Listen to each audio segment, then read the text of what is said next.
দেশে মোট আবাদি জমির পরিমাণ প্রায় ৮৩ লক্ষ হেক্টর, যাতে প্রতি বছর ৩৩.৩৬ লক্ষ মেট্রিক টন রাসায়নিক সার এবং ২২,০০০ মেট্রিক টন কীটনাশক প্রয়োগ করা হচ্ছে।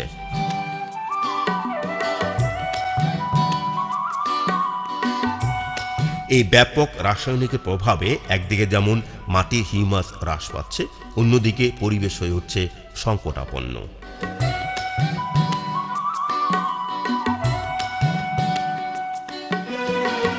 এর ফলে গত ২ দশকে প্রায় ২০০ প্রজাতির মাছ বিলুপ্তির পথে। সেই সঙ্গে ধ্বংস হচ্ছে প্রকৃতির উপকারী পোকা, মাটির উপকারী জীবাণু এবং নানা ধরনের কীটপতঙ্গ।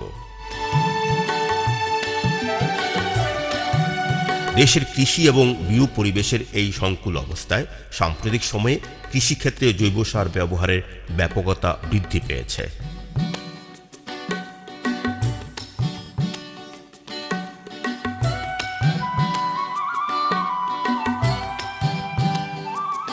আমাদের দেশে জৈব সারের নানা উৎস রয়েছে। এক পরিসংখ্যানে দেখা গেছে, বাংলাদেশে প্রতি বছর প্রায় ৩১ কোটি মেট্রিক টন জৈব উপজাত উৎপন্ন হয়। সঠিকভাবে ব্যবহারের অভাবে এর ৬০% অপচয় হয়ে যায়।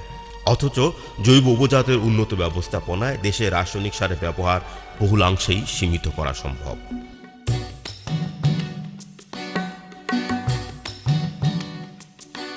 এরই প্রেক্ষাপটে সাম্প্রতিক সময়ে বাংলাদেশ কৃষি গবেষণা ইনস্টিটিউট বর্জ্য ব্যবস্থাপনার মাধ্যমে জৈব সার উৎপাদনে নানা রকম কর্মকাণ্ড পরিচালনা করছে।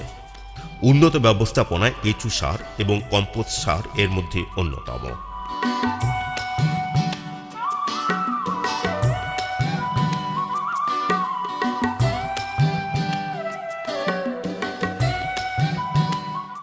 এরই সঙ্গে কৃষিজাত জৈব বর্জ্য ব্যবহারের মাধ্যমে শহরতলিতে নিরাপদ সবজি উৎপাদন কর্মসূচির আওতায় গাজীপুর ও চট্টগ্রাম শহরের সবজি বাজার এবং পারিবারিক কৃষিজাত বর্জ্য সংগ্রহ করে আধুনিক প্রযুক্তিতে বাণিজ্যিকভাবে জৈব সার উৎপাদন করা হচ্ছে।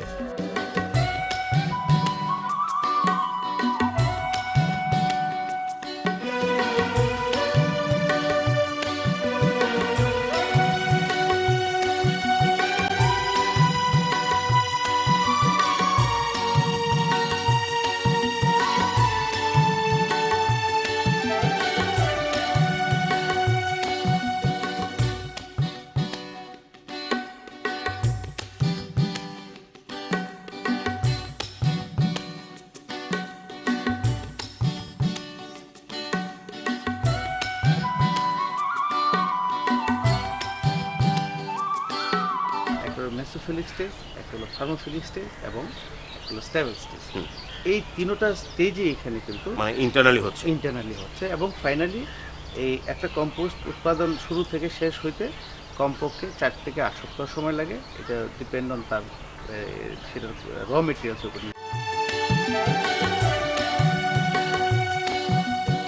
এ কথা ঠিক, আমাদের দেশে জৈব সার ব্যবহার এখনো অতটা সমর্থিত হয়নি। অথচ পৃথিবীর বিভিন্ন দেশে জৈব বর্জ্যের যথাযথ ব্যবস্থাপনার মাধ্যমে নিরাপদ সবজি উৎপাদনে কাজে লাগানো হচ্ছে। এই প্রযুক্তি একদিকে যেমন অতিরিক্ত রাসায়নিক সার ব্যবহার সীমিত হবে, অন্যদিকে কৃষি উৎপাদন খরচ বহুলাংশেই কমে আসবে। দেশে জৈব সার উৎপাদন, ব্যবহার ও সম্প্রসারণের গতি আরও বেগবান হোক, এটাই আমরা আশা করি।